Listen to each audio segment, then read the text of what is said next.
Saat tiba malam pulangan seperti saat ini, sebetulnya sangat banyak sekali unek-unek yang ingin saya tumpahkan kepada kalian. Seperti seorang ibu yang hendak melepaskan anak bocahnya menembus kerumunan orang atau menyeberang jalan sendiri tanpa pengawasan dan tanpa penjagaan. Tentu ada banyak sekali kekhawatiran yang menguap dan membesar serta menggelembung di dada.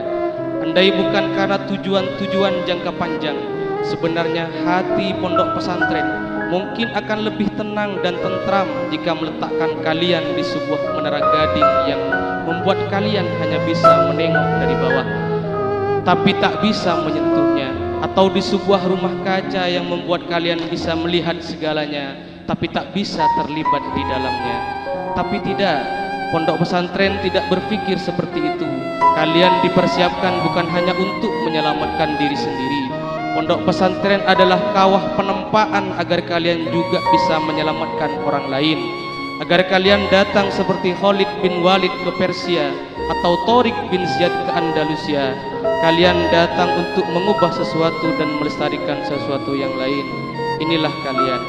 Jika kalian dilepas untuk berlibur sementara saat ini, atau kalian dilepas oleh pondok pesantren setelah boyong suatu saat nanti, bukan seperti narapidana yang dilepas untuk menikmati udara bebas.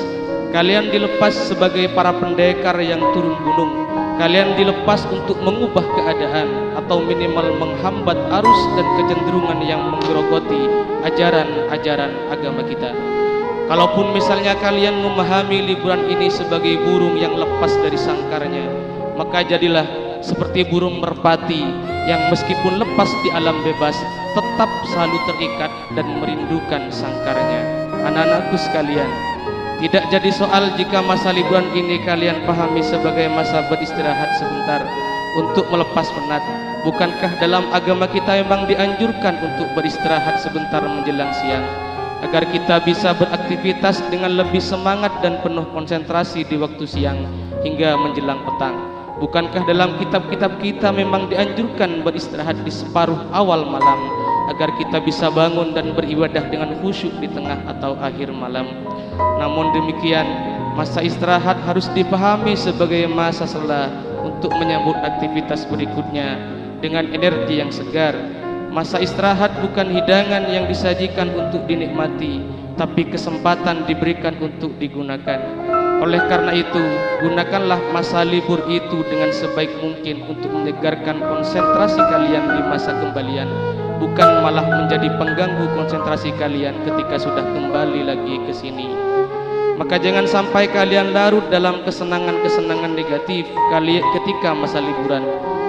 Kalian harus senantiasa menyadari bahwa kesenangan negatif itu sangat mudah masuk dan sangat sulit keluar. Sekali kesenangan negatif itu merasuki hati kalian, maka akan menjadi candu yang sangat sulit dilepaskan. Oleh karena itu, janganlah kalian mencoba-coba kesenangan-kesenangan negatif itu semasa liburan nanti. Kalian tidak perlu berada di pondok pesantren jika hanya ingin hidup sejahtera untuk diri kalian sendiri.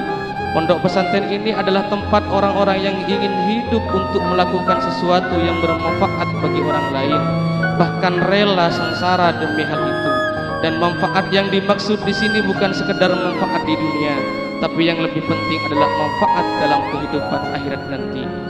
Untuk bisa memperbaiki orang lain, tentu saja hal pertama yang harus kita lakukan adalah memperbaiki diri sendiri.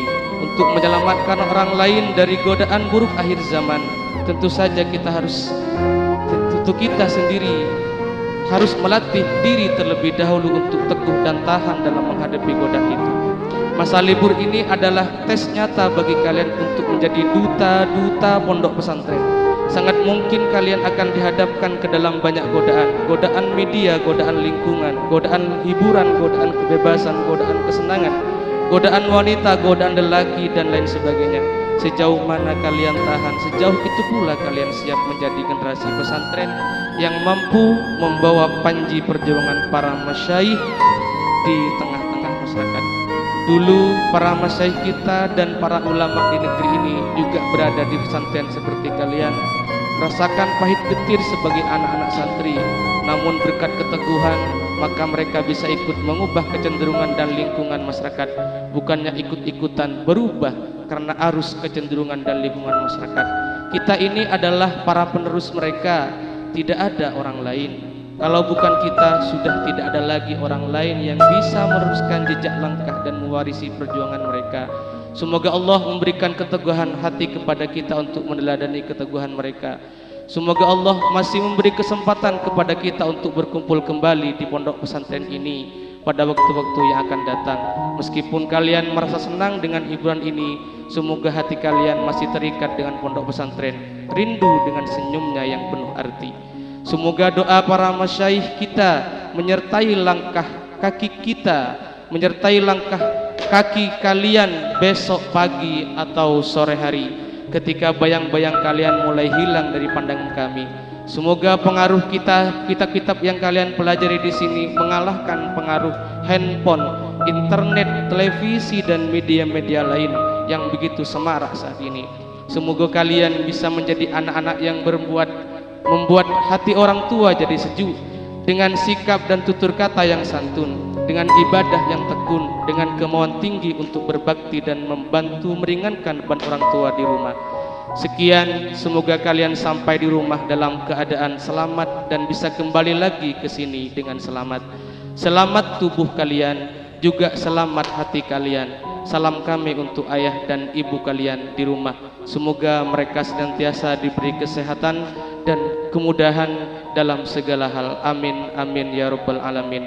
Akhirnya dari abdinah orang sareng langkungah nyono pangapura. Wallahul muwaffiq li wa lakum ila aqwamit thoriq. Wassalamualaikum warahmatullahi wabarakatuh.